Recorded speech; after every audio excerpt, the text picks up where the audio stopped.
Bom dia a todas, bom dia a todos. É um prazer estar convosco para vir fazer a abertura da Conferência Nacional de Educação, em especial aqui a Conferência Municipal de Miguel Pereira. Agradecer o convite ao CEP, na pessoa da professora Janine, uma combatente, aguerrida professora da educação básica brasileira.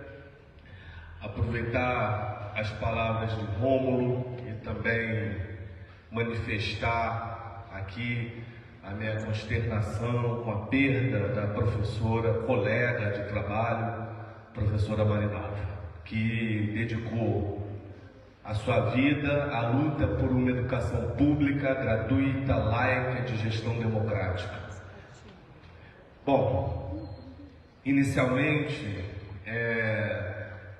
eu gostaria de fazer um pequeno preâmbulo acerca da educação pública, situá-la no contexto da sociedade moderna, para que depois a gente possa fazer uma reflexão sobre os planos de educação adotados no país e, por fim, o atual Plano Nacional de Educação, e depois trazer algumas informações, dados sobre o município de Miguel Pereira. Então, penso que, dessa forma, eu contemplo aqui uma explanação que possa trazer a totalidade, sem perder as singularidades, obviamente, desse contexto da nossa educação pública no mundo. A primeira questão é dizer que a educação pública, ela é um elemento da sociedade moderna. Nunca houve educação pública antes da sociedade moderna. Ou seja, no período da Idade Média, o conhecimento era concentrado na igreja, no clero, em parte do clero. Isso porque ele utilizava o conhecimento como um instrumento político para se manter no poder. Tá certo? Com o passar do tempo e com o processo de assunção da sociedade, da classe burguesa, a educação pública passou a ser uma realidade. Era necessário formar pessoas para esse novo mundo. Então, quando o Amós Comênio, discípulo de Martinho Lutero, dizia que era possível ensinar tudo a todos, na verdade o que ele queria dizer é que essa nova sociedade precisava do conhecimento. Mas que conhecimento, né? A divisa de ensinar tudo a todos, que a nós parece extremamente democrática, e acredito que naquele período histórico também, mas nós temos que ter cautela, porque tanto Lutero como Comênio, eles estavam falando de uma nova sociedade. Então, se você pega o pensamento do John Locke, por exemplo, acerca da educação pública, ele considerava que a educação pública ela deveria ser dada de forma homeopática e para a classe que teria tempo de estudar, que naquele momento quem tinha tempo de estudar era a classe dominante, sobremaneira a burguesa. Então, há um elemento aqui que já nos permite entender que a educação pública ela nasce no mundo com o objetivo, um dos seus objetivos é atender a demanda da sociedade burguesa, da sociedade moderna. Pois bem, no processo revolucionário em 1789 na França, o Marquês de Condorcet ele produz um documento chamado Rapport, no qual ele vislumbra a educação pública como uma possibilidade para essa nova organização societal na França e, portanto, na Europa vai se disseminar. E em meados de 1600, Massachusetts, nos Estados Unidos, já discutia como financiar a educação pública. Ou seja, a educação ela passa a ser um dever do Estado.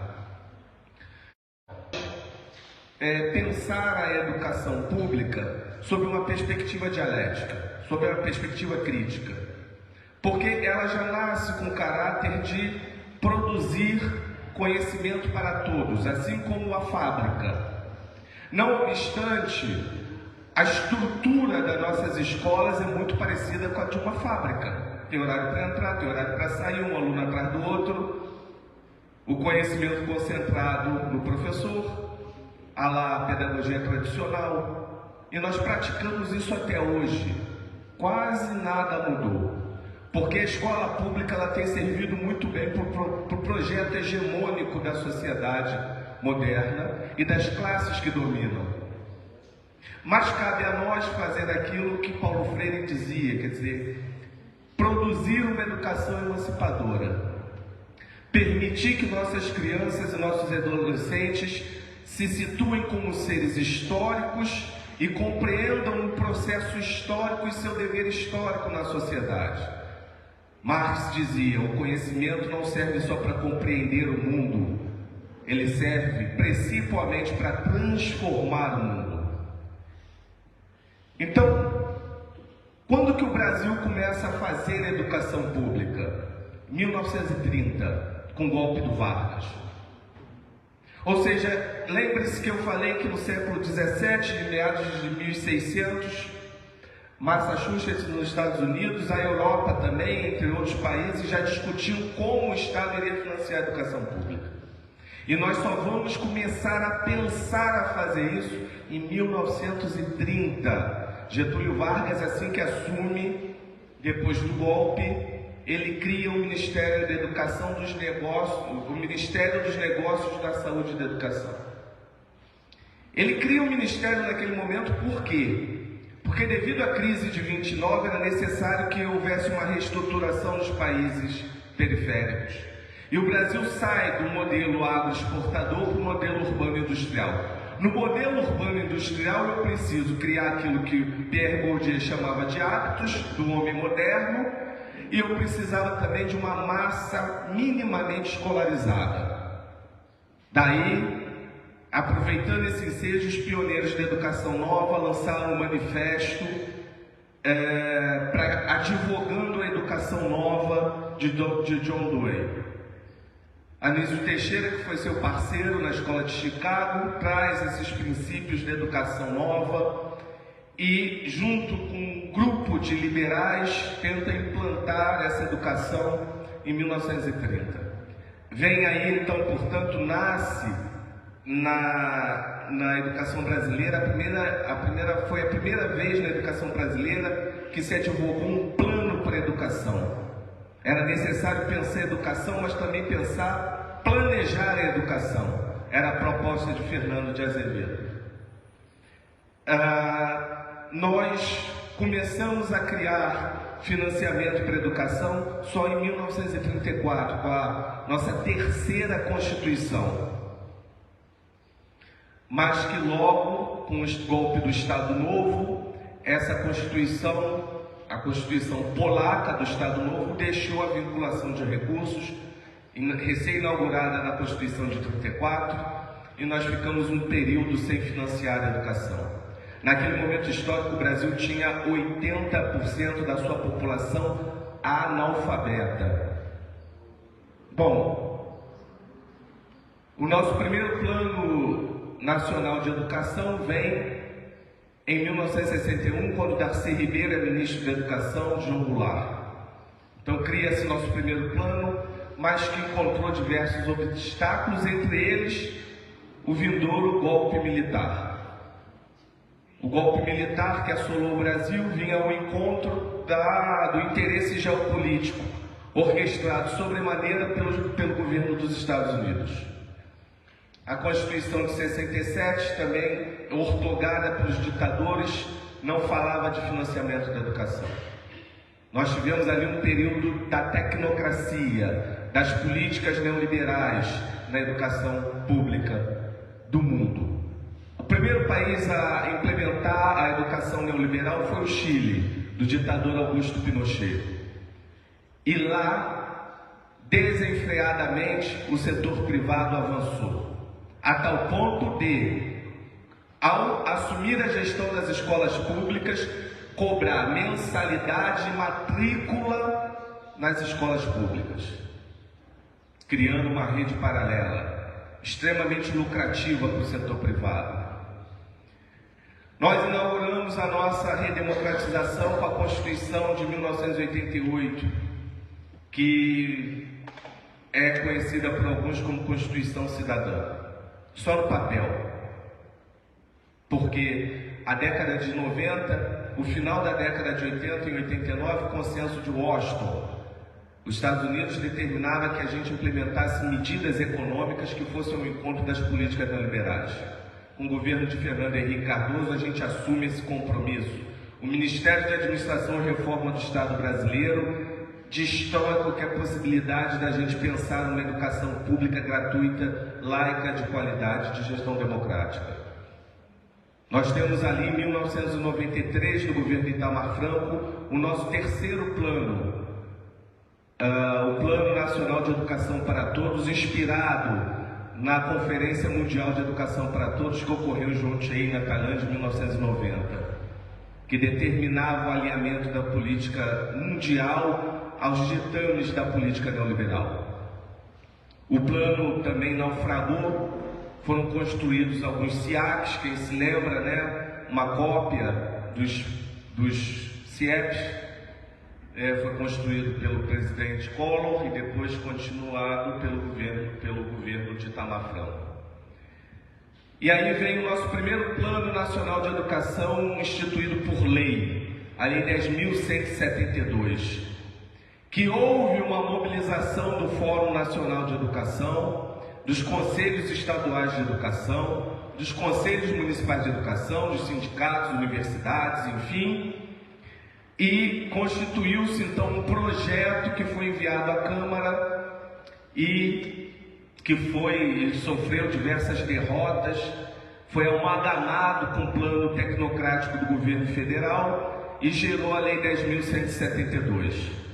Uma vitória conquistada pelos trabalhadores da educação foi 8% do PIB em educação, vetado pelo senhor presidente, sociólogo, professor Fernando Henrique Cardoso. Fernando Henrique Cardoso vetou a meta de financiamento da educação e, como de forma muito lúcida e clara o Rômulo colocou para nós, sem financiamento. Primeiro que houve uma chantagem do governo federal com os governos estaduais e municipais de não permitir o conveniamento com esses entes se não aprovassem seus planos. Num país como o Brasil, que tem um déficit enorme com a educação pública brasileira, é no mínimo inusitado que um governo tenha que chantagear o outro para que aprove uma lei para determinar metas e estratégias para a educação local. Mas foi o que foi feito. E, de forma hermética, essa proposta vem do governo federal, com verniz democratizante, mas que na prática não vale nada. No que se refere a financiamento, foi perdoe-me o termo, uma aberração. O Rio de Janeiro sequer aprovou seu plano em 2015. Sequer aprovou o plano em 2015. Os municípios reproduziram boa parte deles, como fez aqui Miguel Pereira, ipsiliteris a meta de financiamento da educação do governo federal. Não pensou, não estudou, não sentou, não viu disponibilidade orçamentária, fiscal, financeira, não fez estudo, as secretarias não apresentam, não liberam os dados. A maior dificuldade desse país é a transparência. Porque aquilo que a gente não vê, aquilo que está oculto, elíptico, é mais fácil de roubar, de desviar, de ir para as contas escusas dos governos e ser lavado depois. Então, é importante que nós pensemos este novo plano sob a luz da necessidade que o Rômulo coloca. Pensar uma meta e estratégias adequadas de financiamento da educação, para depois a gente pensar as demais metas. Veja, o plano anterior, a Lei 13.005, de 25 de junho de 2014, colocou a meta do financiamento como a última, meta 20, quando, a meu ver, deveria ser a primeira meta. Porque sem dinheiro, como é que eu valorizo o professor? Como é que eu aumento o número de matrículas no município? Como é que eu aumento o nível de formação dos professores? Como é que eu promovo a formação continuada? Me ensina. Se alguém me disser como fazer isso sem recurso, tem que trabalhar no Ministério da Educação, que é o que eles mais querem. Mas não tem como fazer educação pública de qualidade sem recursos. E a gente às vezes fica nas conferências, despende nosso tempo, pensa e repensa questões importantes, mas que são inviabilizadas porque não há recurso para financiar aquilo. Então veja a nossa tragédia, vamos aos números. O Rômulo já colocou alguns, e eu gostaria de acrescentar outros. O Plano Nacional de Educação, ainda em vigor, determinava 10% do PIB em educação. Aí, o primeiro problema, era educação pública ou educação? Porque são coisas diferentes. Porque educação pública é o dinheiro público que vai para a rede pública. Educação é o dinheiro público que também pode ir para o setor privado, como acontece com o FIES, ou como acontece nos famigerados convênios que agora as prefeituras estão adorando fazer, porque é fácil lavar dinheiro dessa forma, com instituições do terceiro setor e com instituições privadas. E para além disso, te desresponsabilizar de criar creches, pré-escolas, escolas de ensino fundamental e por aí vai. Nenhum prefeito mais quer construir escola, quer fazer convênio. Eles preferem os serviços, estão fechando todas as escolas do campo. Primeiro, porque atrapalha o IDEB deles, e segundo, porque fechando as escolas do campo, botam um ônibus terceirizado lá, paga milhões para eles e eles vêm trazer as crianças para a escola urbana. Negligenciando, por exemplo, aquilo que advogava Paulo Freire da pedagogia da terra. A gente sabe a realidade dos alunos da escola rural, da escola do campo. Lá não dá para ter aula o ano inteiro, porque a família, ela trabalha na agricultura. Então você não pode, tem período de plantio, tem um período de colheita, e eles sobrevivem dessa renda. E você não pode prejudicar o aluno, então você faz um currículo adequado a cada realidade local. Mas eles negligenciam isso, não querem saber. A educação do campo está sofrendo, como nunca antes na história, o desleixo dos nossos governantes. Outra que sofre, outra modalidade, a EJA. A EJA, nunca antes na história, teve tão baixo número de adesão devido ao desinvestimento na área. Então, o que dizia a meta antiga? Ela falava de 10% do PIB. Alguém aqui sabe quanto foi o PIB brasileiro ano passado? 9 trilhões. Sabe quanto é 10% de 9 trilhões? 900 bilhões. Sabe quanto aplicamos ano passado em educação, inclusive dinheiro que foi para o bolso dos empresários? 450 bilhões. Falta muito. E esse 10% do PIB foi pensado como uma base para o elementar. O que eu quero dizer com isso? Das nossas 178 mil escolas, 5% delas não tem água para beber. 6% delas não tem, acreditem, vou falar até abaixo que é vergonhoso, banheiro. 30% dessas escolas não tem esgotamento sanitário. 70% dessas escolas não tem quadra poliesportiva e biblioteca. Essa é a realidade da educação pública brasileira. Então, dos nossos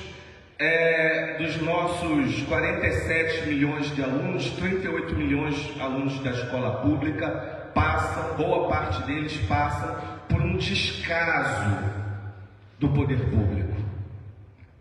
E dinheiro tem, precisa de mais, mas tem, mas é preciso investir.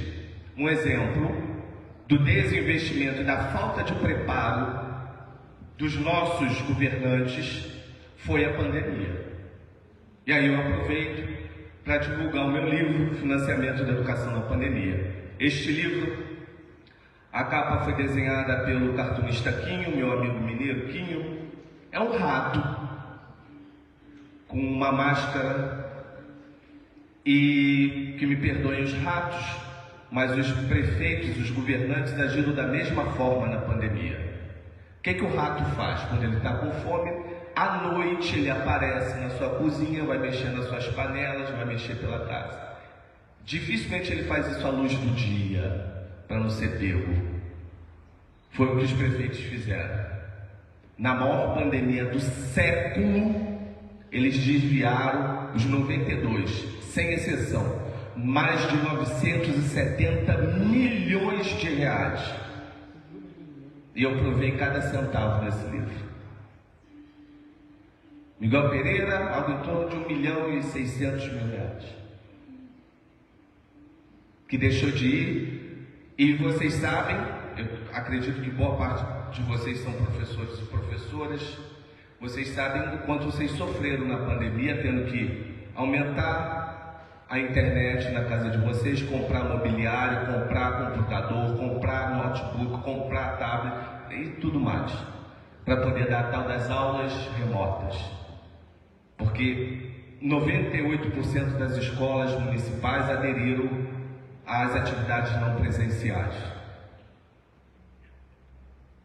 A despeito dessa roubalheira, os municípios pouco investiram com dinheiro da manutenção e desenvolvimento do ensino, que envolve o Fundeb, pouco investiram em estratégias para o ensino não presencial.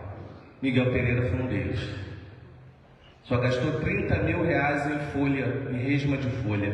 Foi a única despesa que eu detectei que poderia contribuir para o ensino não presencial, porque a resma de folha serviria para imprimir a apostila, para entregar para os alunos. Não sei se foi essa a estratégia adotada aqui, mas foi o único recurso que fizeram. Não gastaram com chips para entregar para os alunos, com tablets, com smartphones, com nada disso. Não se preocuparam com a educação das crianças no período da pandemia e pós-pandemia. Ou melhor, e pós-fim de lockdown, né? Porque a pandemia permaneceu até pouco tempo. Então, isso demonstra o caráter da educação brasileira. Não estão preocupados com os alunos, quiçá com os professores, professoras e os demais profissionais da educação. E que veja, esta conferência deve levá-los em consideração. Minha mãe foi merendeira. Meu irmão é cozinheiro há 21 anos da rede municipal de Petrópolis. O outro zelador. Eu há 6 anos atrás tinha uma turma de 5º ano. Não estou lá na masmorra da universidade, não. Como muitos colegas meus que nunca pisaram numa escola pública, nem para saber como é que é. E falam com a maior categoria, convencem, falam de uma coisa que nunca fizeram na vida. Nunca educaram uma criança, nunca alfabetizaram, nunca tiveram lá. E falam de educação, falam asneiras. Defendem SAEB, defendem IDEB, defendem Fundeb, sem saber nem o que é. Só para vocês terem ideia da aberração que é a educação brasileira, e alguns dos meus colegas, e aqueles que defendem essa porcaria. Para vocês terem uma ideia, o SAEB, Sistema de Avaliação da Educação Básica, ele avalia alunos do 5º ano, do 9º ano e do 3º ano do ensino médio. Ou seja, eles avaliam um grupo dentro dos alunos da educação básica. Lá dos 38 milhões, é um público de 7,5 milhões. Então veja, eu tenho 38 milhões, eu avalio 7,5 milhões. O último IDEB chegou a 70%, 5,3 milhões de alunos passaram pela prova do IDEB. que é a prova do IDEB? Eu vou explicar o que é, eu sei que não quero ensinar o padre a rezar a missa, mas há pessoas que não sabem, porventura, demais profissionais que não sejam do magistério. O IDEB é uma prova objetiva que o aluno responde, e aí a média desses alunos serve como cálculo do IDEB junto com a taxa de aprovação. Por isso que é difícil reprovar aluno. Não é difícil? Tenta reprovar aluno. Por mais que ele tenha faltado, por mais que ele tenha não atingido aqueles conteúdos importantes da sua matéria, vai lá tentar na briga que vocês vão comprar. Então, pois bem, o IDEB é feito esse cálculo. E ele serve, por exemplo, para dizer se uma gestão é boa ou ruim. E o modelo de financiamento agora com Fundeb permanente é dar dinheiro para aquele que conseguir melhorar o IDEB. Uma farsa, porque se vocês me pedirem, alguém me nomear secretário de Educação, eu aumento o IDEB em 2 anos.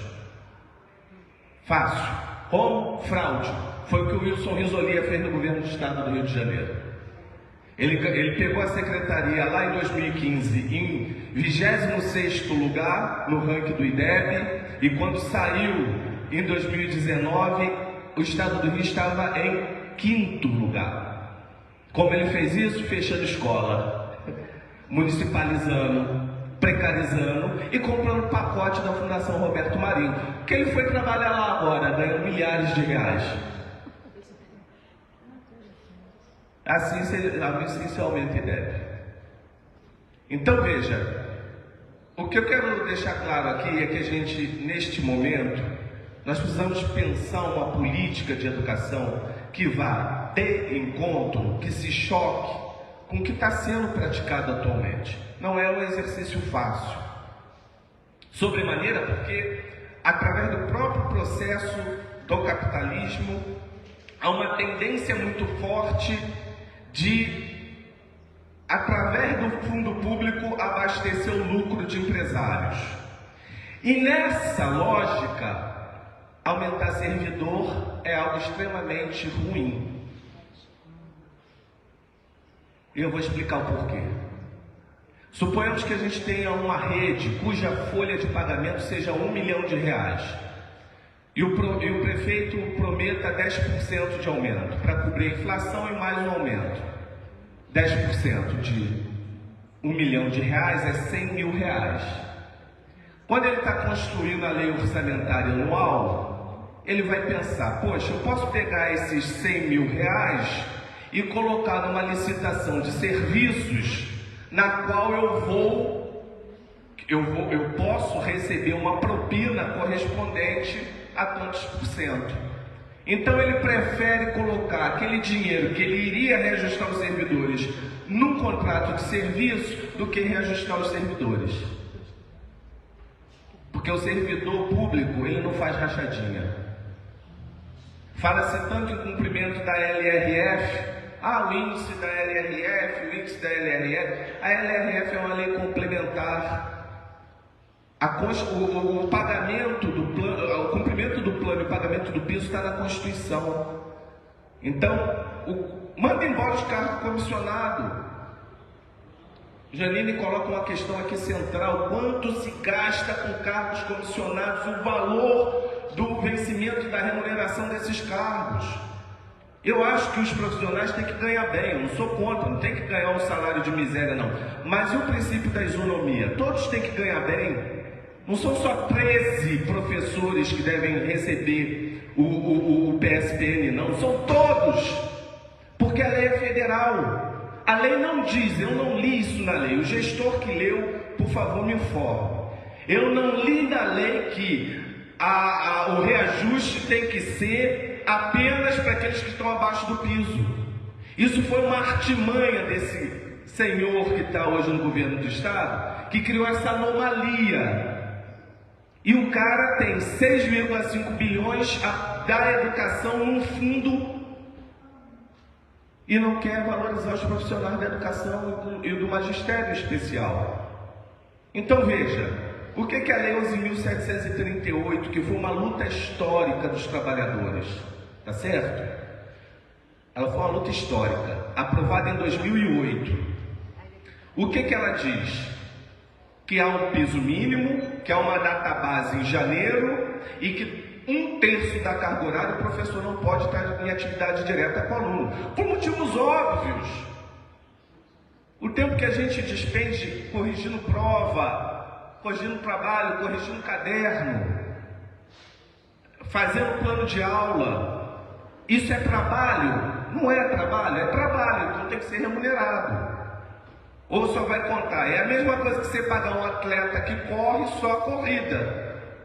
Não, ele precisa de um patrocínio, ele precisa de alguém que... Ele precisa se preparar, ele precisa se alimentar bem, ele precisa se vestir, ele precisa de um tênis bom, ele precisa de investimento nele para que na corrida ele corra bem.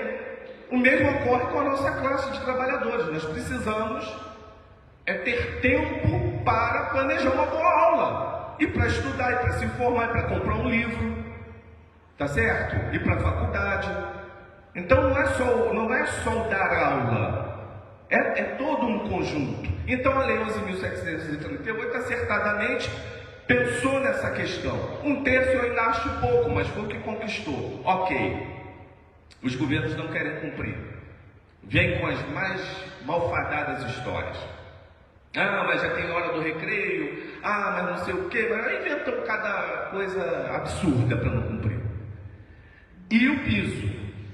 O piso, ele é o piso para a categoria. Então veja, aquele indexador, que para mim é um indexador adequado, porque leva em consideração a receita tributária do município. Então por quê? Deixa eu tentar explicar aqui em poucas palavras. Quando inflação zero, não tem inflação zero. Pelo contrário, na pandemia a gente amargou uma inflação capitalista. Dar aumento ao trabalhador é fundamental para circular o dinheiro. Porque o trabalhador, a despeito do que o ex-ministro da Economia disse, não coloca o dinheiro debaixo do colchão. Nós gastamos, quem faz isso é banco.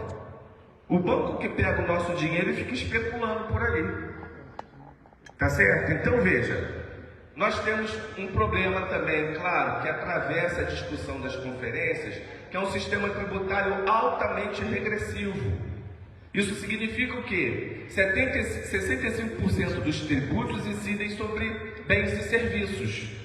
A classe trabalhadora. O nosso dever de casa é pensar a educação pública municipal sob uma perspectiva de que, primeiro, temos aluno fora da escola. Segundo o INEP, 141 crianças estão fora da escola. E esse dado é defasadíssimo, que está baseado no censo de 2010, tá? Ou no PNAD contínuo, que também é frágil. Então, tem criança fora da escola, aqui em Miguel Pereira. Das 3.500 mais ou menos crianças, tem criança fora da escola.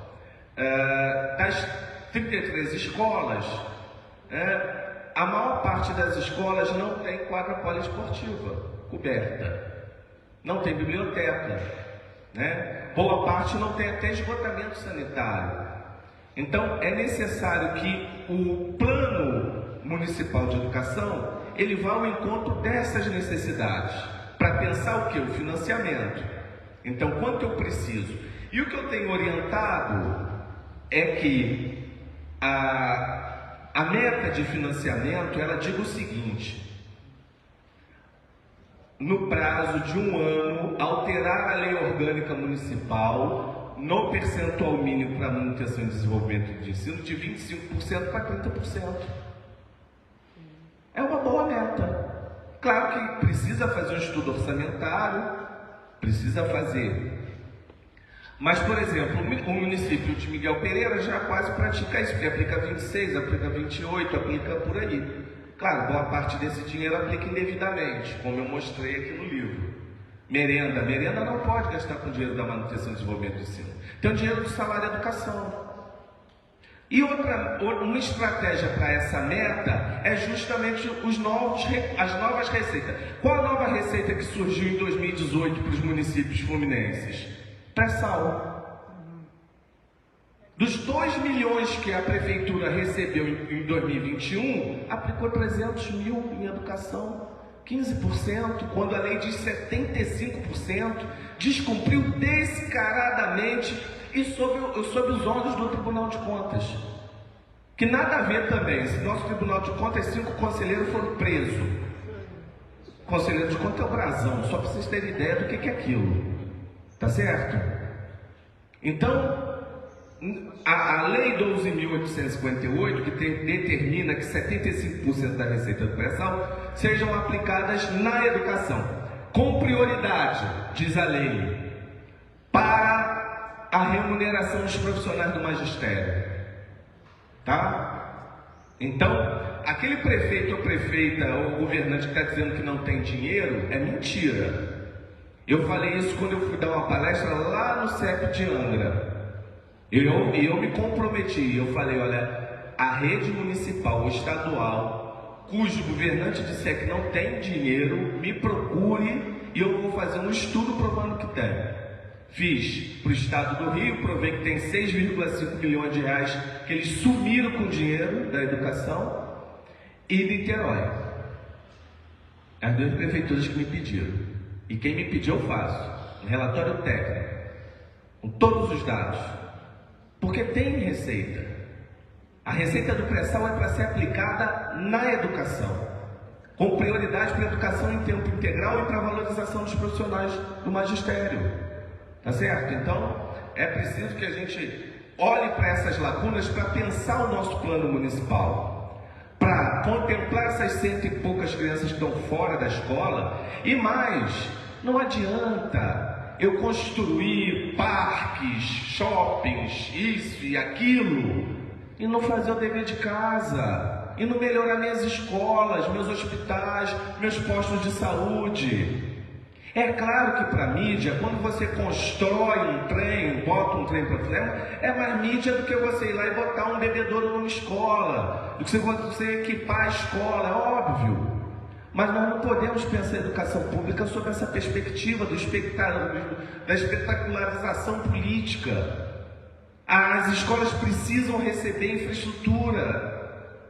Não é possível que cozinheiras amolem faca em casa, porque nem o recurso do PDD está sendo bem aplicado nas escolas. A minha mãe levava faca para afiar, pegava tempero da horta para levar para temperar comida, não tinha. Eu não preciso falar, não vou nem falar da gente, né? EVA, lembrancinha. Até esses dias de sábado eu estava na festa dos servidores de São José do Vale do Rio Preto, até roupa as professoras compram para os alunos pobres lá, porque não é humano você ver uma criança com a sacola plástica no pé, tá certo? Então, esse compromisso que a gente pode selar, e esse é um momento chave, ele é importante aqui na Conferência de Educação, mas que seja uma conferência que leve em consideração a realidade das escolas, do município. Quando eu falo lá em aplicar tantos por cento do PIB no governo federal, não é para repetir a meta aqui não. Aquilo lá é para ser cumprido por todos os entes, para que todos os entes alcancem aquela meta lá. Aqui eu tenho que ter uma meta exequível. O que o município de Miguel Pereira vai fazer para que a gente alcance 10% do PIB? Para que desses 350 bilhões que faltam, eu alcançar aquilo? Para alcançar os... É essa a pergunta. Mas não venha me dizer que os gestores não sabem que a pergunta é essa. E quais as respostas? Eles sabem. Mas infelizmente a educação pública ficou em segundo plano.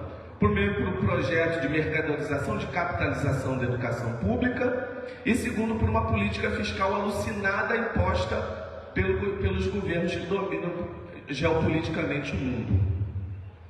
Que é isso?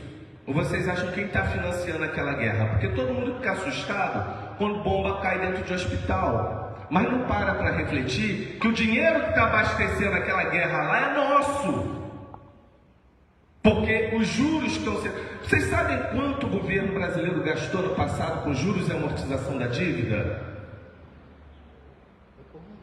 Dos 4 trilhões que a União, o governo federal, recolheu de tributos, ele gastou 1,8 trilhões com juros e amortização de dívida pública, e 150 com educação. Essa é a realidade brasileira. Qual é o compromisso do governo brasileiro? A educação ou os rentistas? Mas essa é a geopolítica. Eu sei que para enfrentar os rentistas, e aconteceria com nós como aconteceu com a Venezuela. Nos destruiriam e botariam a culpa em nós mesmos. Por isso deram o golpe de 2016. Tá certo? Na primeira canetada, o ex-presidente Michel Temer leiloou todo o nosso pré-sal. E por aí vai. Além da malfadada emenda 95, que acabou com a possibilidade e matou o Plano Nacional de Educação. Tá certo? Então, pessoal, eu não sei como é que está meu tempo. Tá? Já? Então, olha, pessoal, por 15 minutos. Ah, então tá. Então, veja, eu acho que o nosso compromisso nessa conferência municipal é pensar elementos importantes para construir um plano, uma lei que vá ao encontro dos desafios de Miguel Pereira, sabe? E aí me assusta muito, eu não sei, eu posso estar cometendo equívoco, mas eu não estou vendo aqui representantes dos grêmios estudantis, por exemplo. Cadê o jovem? A gente está falando de uma... Cadê as crianças? A gente está falando de uma política para criança e adolescente, não tem criança e adolescente. Olha que ironia. Não é só que não, é na maioria esmagadora, perdoe-me o pleonasmo, dos municípios e redes estaduais e do governo federal.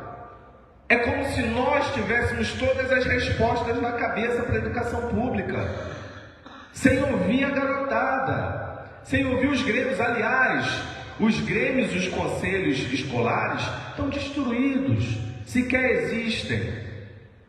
Os conselhos escolares é proforme. É a diretora que acaba mandando no recurso que chega, nas decisões políticas da escola, no que é para fazer dentro da escola. E tem escola, olha, vejam, tem escola da rede estadual do Rio de Janeiro que movimenta mais de R$1 milhão de recurso descentralizado. E eu não duvido que boa parte desse dinheiro seja para tome caminhos escusos. Não duvido nada. Porque essa política de descentralização de recursos, ela foi importante, mas ela também, em alguns casos, abasteceu esquemas fraudulentos de desvio de recurso público. Lá em Petrópolis, um secretário foi exonerado por isso.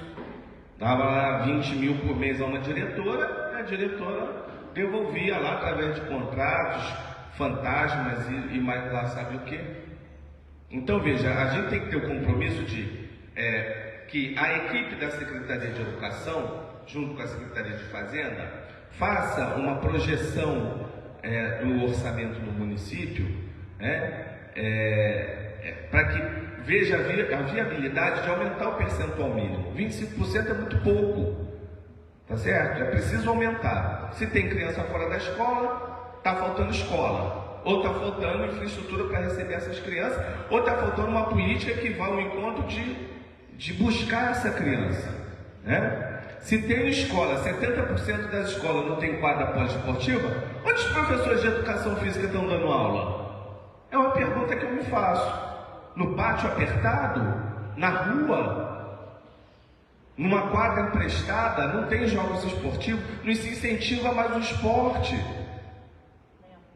Não tem, você não incentiva esporte, não incentiva música, não incentiva artes. É como se a educação fosse essa porcaria que sai, português e matemática. Reduzir a educação em português e matemática. Vamos lá, PISA, Programa Internacional de Avaliação de Estudantes. Essa outra porcaria. Sabe quantos alunos participaram do PISA em 2019? 11 mil. 11 mil alunos de 47 milhões de alunos. Quem for professor de matemática faz aí o percentual para a gente. Deve dar 0,000 alguma coisa. Aí eles pegam e dizem, olha, o Brasil está ruim, está lá embaixo. Não, estamos ruim, estamos. Mas com essa amostra, e nos ridicularizam. Aí diz, olha, o Brasil está investindo muito e está tendo baixo resultado. Não investe muito, eu provo. Os Estados Unidos têm uma rede de em torno de 70 milhões de alunos. Nós, em torno de 50 milhões de alunos. Tão parecido. né? Eles aplicam 5,3% do PIB deles. E nós? 5,6%. Quem aplica mais? Nós. Não, mentira, eles. O PIB deles é 10 vezes maior que o nosso. O nosso, convertido, daria em torno de 2 trilhões de dólares. O deles, 20 trilhões de dólares. Tá certo? Então quem aplica mais? Eles. O Brasil está abaixo da média dos países da OCDE em investimento por aluno, devido a essa política também alucinada do Fundeb, que é uma loucura. O custo aluno Fundeb foi em torno de 5 mil e alguma coisa. Com 500 reais, você paga professor, reforma a escola, constrói a escola, compra material, compra equipamento. Como? Me explica.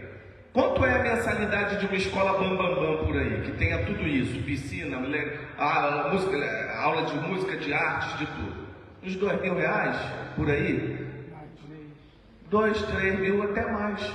Porque educação é caro. Não dá para fazer educação com 500 reais por mês. Tá certo? Agora tem que investir bem também, porque o custo aluno mês lá de Niterói é 18 mil. E lá tem 3 mil crianças fora da educação infantil. As cozinheiras estão lá fazendo uma greve que já está há meses, devido à falta de infraestrutura das cozinhas. Tá certo? Então, e olha, um plano como a Janine colocou, o Romo, a secretária, o plano ele não é só dos professores.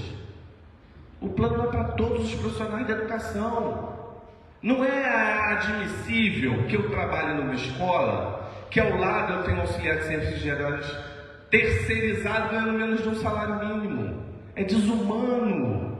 Eu lembro em 2010, quando eu ministrei aula pública na fundação do CEP Núcleo Petrópolis, veio uma senhora a mim e falou assim: poxa professor, bem que o senhor falou dessa questão da desvalorização. Eu sou auxiliar de serviços gerais, ganho metade de um salário mínimo e tenho que fazer faxina para complementar minha renda. Isso é cruel, isso é desumano. Sabe, uma cozinheira trabalhar numa cozinha abafada, sem ventilação, segurando, levantando aquelas panelas pesadíssimas para lá e para cá, muitas das vezes senhoras, e até moça, a gente sabe, quem tiver um problema de coluna, se levantar uma cadeira de plástico já dá um problema. Então veja, a gente precisa olhar para todos os profissionais da educação, não é só para a nossa classe. É claro que a nossa classe é afetada, porque encarar uma sala de aula com 40, 50 crianças não é para qualquer um, tá certo? No momento em que a educação está altamente desvalorizada. Tinha